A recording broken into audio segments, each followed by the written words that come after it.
Hello candidates, এখন যে টপিকটা তোমাদের দেখাবো সেটা আজ অব্দি যতগুলো ভিডিও পোস্ট করেছি তার মধ্যে সবচেয়ে ইম্পর্টেন্ট টপিক।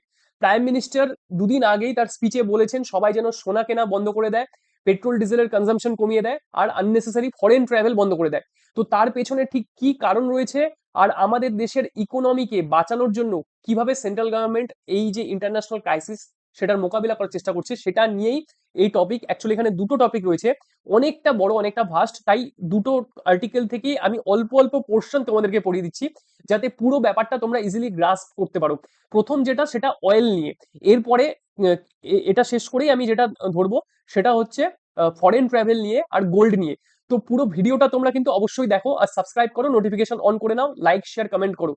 প্রথমে যেটা তেল নিয়ে আর্টিকেল আছে সেটা দেখো, losses of oil marketing firms in first quarter of financial year 27 may erase total financial year 26 profits.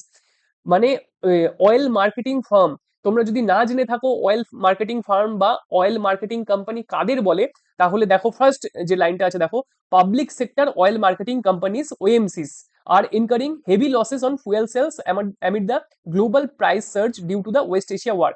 তো অয়েল মার্কেটিং কোম্পানি হলো যে সমস্ত রাষ্ট্রায়ত্ত সংস্থা, মানে সেন্ট্রাল গভর্নমেন্টের যে আন্ডারটেকিং কোম্পানিগুলো এই যে অয়েল আমাদের বিক্রি করছে সেগুলো Indian oil corporation limited, Bharat petroleum corporation limited, Hindustan petroleum corporation limited, IOCL, BPCL, HPCL, এই তিনটি হলো অয়েল মার্কেটিং কোম্পানি।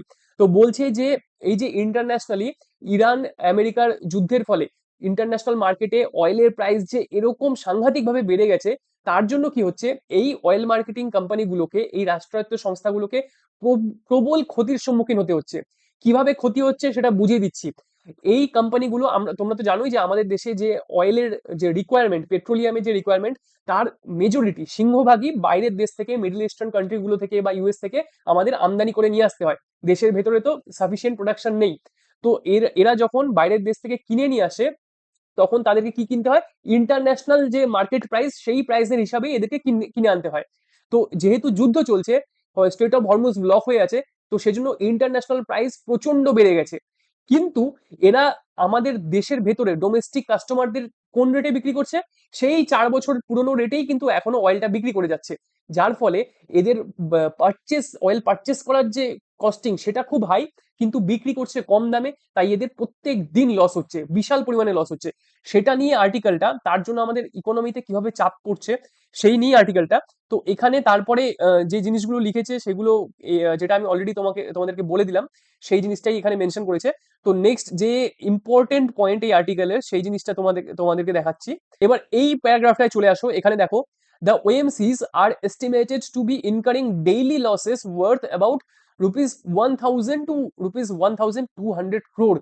জাস্ট অ্যামাউন্টটা দেখো, প্রতিদিন এই অয়েল মার্কেটিং কোম্পানিগুলোর প্রায় 1000 থেকে 1200 কোটি টাকার লস হচ্ছে প্রতিদিন, the source said, which means that if the status quo on prices persists, they could be staring at combined losses of over rupees 90,000 crore for the first quarter of financial year 27। এই অর্থবর্ষের প্রথম 3 মাসে, মানে প্রথম 90 দিনে প্রতিদিন যদি 1000 কোটি টাকা করে লস ধরি, তাহলে 90 দিনে 90,000 কোটি টাকা এদের লস হতে চলেছে। আর তারপর কি বলছে, while the OMCs have not announced their financial year 26 earnings yet, the source said that their cumulative profit for the year could be about rupees 76,000 crore।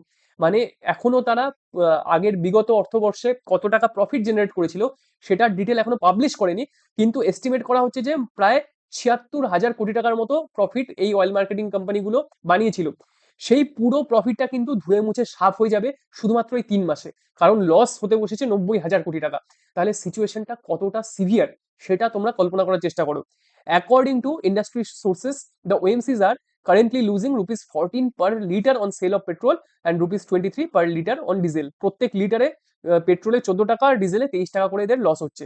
তো আমরা যদি পেট্রোল ডিজেলের কনজাম্পশন কম করি তাহলে কি লাভ হবে, এই অয়েল মার্কেটিং কোম্পানিগুলোকে কম তেল আমদানি করতে হবে, আর যদি কম তেল আমদানি করতে পারে তাহলে এই যে লসের পরিমাণটা সেটাও কমবে। এটা হলো 1 নম্বর। আর সেকেন্ড নাম্বার হচ্ছে, এই যে petroleum products, crude oil, gas, এগুলো কিনে আনে মিডল ইস্ট থেকে বা ইউএস থেকে, সেখানে কিন্তু এই কোম্পানিগুলো ইন্ডিয়ান কারেন্সিতে, মানে ভারতীয় টাকায় সেই পেমেন্টটা করতে পারে না, তাদেরকে পে করতে হয় আমেরিকান ডলারে।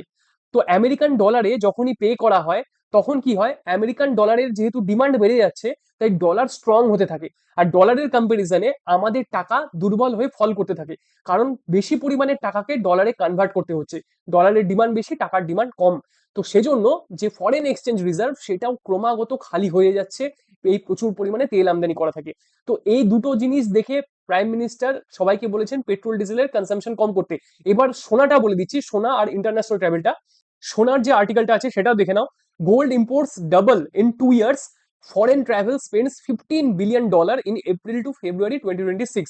মানে সোনার যে আমদানি সেটা গত 2 বছরে প্রায় ডাবল হয়ে গেছে, আর ফরেন ট্রাভেল স্পেন্ডিং এই এপ্রিল থেকে ফেব্রুয়ারি 2026-এর এই যে পিরিয়ডটা, সেই পিরিয়ডে $15 billion খরচা হয়েছে শুধু ফরেন ট্রাভেল করতে।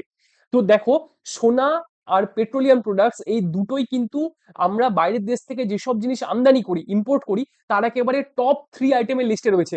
মানে এই সোনা আর পেট্রোলিয়াম প্রোডাক্টস কেনার জন্য দেশকে সবচেয়ে বেশি টাকা ব্যয় করতে হয়। আর সোনাও কিন্তু ইন্ডিয়ান কারেন্সিতে কেনা যায় না, সেটাও আমেরিকান ডলারেই কিনে আনতে হয়। তাই সোনা যখন কেনা হচ্ছে তখনও কারেন্সিকে ডলারে কনভার্ট করতে হচ্ছে, ডলার স্ট্রং হয়ে যাচ্ছে, ইন্ডিয়ান রুপিস সেটা ফল করছে, আর ফরেন এক্সচেঞ্জ কমে যাচ্ছে। সেটাই দেখো এখানে যেটা প্যারাগ্রাফ সেটা ফার্স্টে লেখা আছে, rising pressure on India's external sector with forex reserves plummeting by $38 billion in just 2 months since the onset of the West Asia conflict। যবে থেকে এই পশ্চিম এশিয়ার যুদ্ধ শুরু হয়েছে তবে থেকে এখনো পর্যন্ত ইন্ডিয়ার যে ফরেন এক্সচেঞ্জ রিজার্ভ ফরেক্স সেটা $38 বিলিয়ন কমে গেছে। $38 বিলিয়ন মানে সেটা ইন্ডিয়ান কারেন্সিতে যদি কনভার্ট করি আমরা, সেটা প্রায় 3,64,000 কোটি টাকা। 3,64,000 কোটি টাকা কমে গেছে কতদিনে? 2 মাসের মধ্যে। And crude oil prices continuing to hover over $100 a barrel have started to worry policymakers। তো ক্রুড অয়েল যে প্রাইস ইন্টারন্যাশনাল মার্কেটে, সেখানে একটা ব্যারেল ক্রুড অয়েলের দাম, ব্যারেল মানে এই যে ড্রামগুলো জারগুলো হয়, যেটা ইন্টারন্যাশনাল যে ডাইমেনশন থাকে সেই হিসাবে, তার দাম প্রায় $100 আশেপাশে ঘোরাফেরা করছে। হোভার ওভার মানে ঘোরাফেরা করছে তার আশেপাশে, ঠিক আছে? তাহলে সেটাই পলিসি মেকার যারা, তাদের চিন্তার কারণ হয়ে দাঁড়িয়েছে। সোনা কি পরিমাণ আমাদের দেশ আমদানি করে সেই অ্যামাউন্টটা দেখো, এখানে লিখেছে while the gold import bill has almost doubled to $72 billion in 2025-26। $72 billion সোনা গত বছর আমদানি করা হয়েছে। এটাকে যদি ইন্ডিয়ান কারেন্সিতে, ভারতীয় টাকায় কনভার্ট করো, অ্যামাউন্টটা দাঁড়াবে প্রায় 7 লক্ষ কোটি টাকারও বেশি। 7 লক্ষ কোটি টাকারও বেশি দাঁড়াবে এই অ্যামাউন্টটা গিয়ে। তো মানে চিন্তা করে দেখো যে কি পরিমাণ ইন্ডিয়ানরা সোনা কেনে, আর মানে ইন্ডিয়ান কারেন্সিকে এর জন্য ডলারে কনভার্ট করতে হয়। আর একেবারে লাস্টে যেটা ফরেন ট্রাভেলের ম্যাটার, সেটাও তোমাদেরকে বলে দিচ্ছি। দেখো, foreign travel by Indians has surged post pandemic even as tourist arrivals into India from other countries have lagged behind. মানে কি বলছে, কোভিড এর পর থেকে, প্যান্ডেমিকের পর থেকে ভারতীয়দের বাইরের দেশে ঘুরতে যাওয়াটা খুব বেড়ে গেছে, কিন্তু কন্ট্রারিলি বাইরের দেশের লোকরা ভারতে ঘুরতে আসবে সেই সংখ্যাটা অনেক কমে গেছে। তো আমরা যখন অন্য দেশে ঘুরতে যাই তখন কি হয়, আমাদের ইন্ডিয়ান কারেন্সিকে সেই দেশের যে কারেন্সি সেখানে কনভার্ট করতে হয়, ডলারে কনভার্ট করতে হচ্ছে বা ইউরোতে কনভার্ট করতে হচ্ছে। কিন্তু তার ফলে কি হচ্ছে, আমাদের দেশের টাকার ডিমান্ডটা কমে যাচ্ছে, যেই কারেন্সিতে কনভার্ট হচ্ছে সেই কারেন্সির ডিমান্ড বেড়ে যাচ্ছে। তো ফরেন এক্সচেঞ্জ রিজার্ভ ক্রমাগত কমে চলেছে। অন্যদিকে বাইরে থেকে টুরিস্ট যদি ইন্ডিয়া আসতো তাহলে পরে সে কি করতো, সে নিজের কারেন্সিকে ইন্ডিয়ান কারেন্সিতে কনভার্ট করতো, তখন ডিমান্ড কিসের বাড়তো? ইন্ডিয়ান কারেন্সির ডিমান্ড বাড়তো, আর ফরেন এক্সচেঞ্জ আমরা বেশি পরিমাণে পেতাম, ফরেন এক্সচেঞ্জ রিজার্ভ ফরেক্সটা আমাদের বেড়ে উঠতো। কিন্তু সেটা তো হচ্ছে না, তাই সেটাও একটা ভীষণ ইম্পর্টেন্ট আর ওয়ারিড, মানে খুব একটা ওয়ারির বিষয়। তো সেটাই বলছে, India saw a record departure of 32.71 million national during 2025, 5.9% growth over the previous year. মানে 2025-এ 32.71 মিলিয়ন, 1 মিলিয়ন মানে কত? 10 লাখ। তাহলে 32.71 মিলিয়ন মানে 327 লাখ, মানে 3,27,00,000 ইন্ডিয়ান ন্যাশনাল তারা বাইরের দেশে গেছে।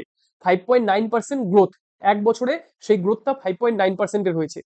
তো এখান থেকে সেটাই লাস্টে এটা দিয়েই যে এন্ড হচ্ছে আর্টিকেলটা, যে গোল্ড, পেট্রোলিয়াম প্রোডাক্টস আর ফরেন ট্রাভেল, এই তিনটে জিনিসই আমাদের দেশের কারেন্সিকে কিভাবে ক্রমাগত দুর্বল করে দিচ্ছে, ডলারের কম্পারিজনে কারেন্সি ফল করছে, আমাদের ফরেন এক্সচেঞ্জ রিজার্ভ কমে যাচ্ছে, আর দেশের ইকোনমিতে প্রবল প্রেসার পড়ছে। এটা নিয়ে পুরো আর্টিকেলটা। তো তোমরা আশা করি পুরো বুঝতে পেরেছো, না বুঝতে পারলে অবশ্যই কমেন্টে জানাও। ভিডিওটা যদি তোমাদের ইনফরমেটিভ মনে হয়, হেল্পফুল মনে হয়, তাহলে অবশ্যই লাইক করো, শেয়ার করো, সাবস্ক্রাইব করো, নোটিফিকেশন অন করো। এরকমই ভিডিও নিয়ে খুব তাড়াতাড়ি ফিরে আসছি।